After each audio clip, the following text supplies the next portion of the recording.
Hello, I'm Dr. Sian Proctor, and I lived for 4 months in a NASA-funded Mars simulation investigating food strategies for long-duration spaceflight. In that simulation, we used freeze-dried fruits, meats, and vegetables to creatively cook. So today for Phoenix Magazine, I am going to make a Southwest chicken chili soup using freeze-dried meats and vegetables and other shelf-stable ingredients.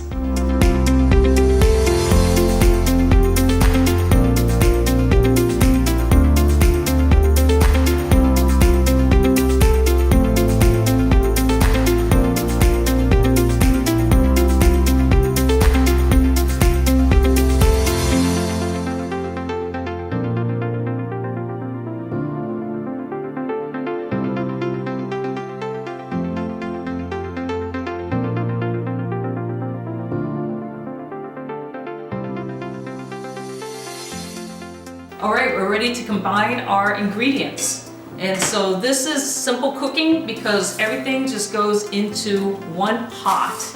And then we let it cook for 10 minutes and we will be done.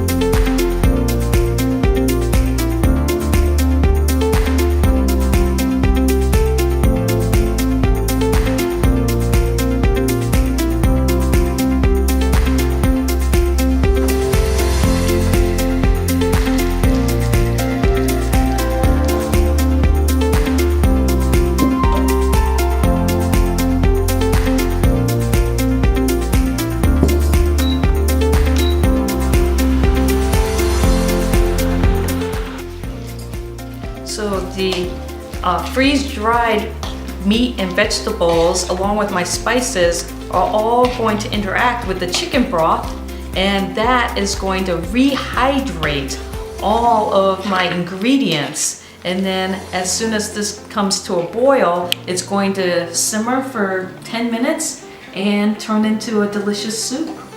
It's going to be great. While my soup is simmering, I am going to show you this simple guacamole that I made using a combination of fresh vegetables from my garden and herbs along with some freeze-dried materials. And so what I've got here is cilantro from my garden, jalapenos from my garden, I've got some avocados, a lemon lime, but I also have the freeze-dried corn. And I like to add this to my guacamole because, keep in mind, this is already cooked. And so this freeze-dried corn is edible as it is. It's delicious and it has a little crunch and sweetness to the guacamole. And so I combined all of this ingredients into the guacamole that I can add on top of my soup, or I can just eat it as a dip. I also have freeze-dried cheddar cheese that's been rehydrated that I can add on top of my soup also, and some chilies that were freeze-dried and chopped that I rehydrated. This just gives me and my guests options for whatever they want to top their soup off with. All right, my Southwest chicken chili soup is ready to try, and it smells delicious, so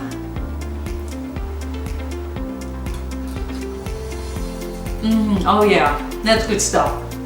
So I'm gonna serve it up in my bowl.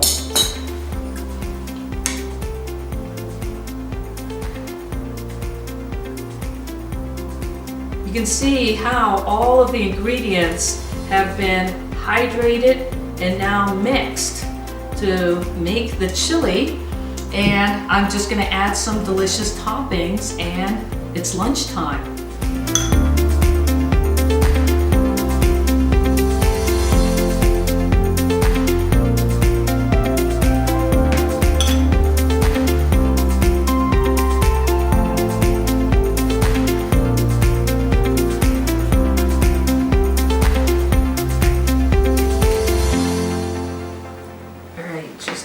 you spice it up just a little bit with some chilies. And I can't forget my cilantro from my garden. Just sprinkle it on top. And I'm ready to go.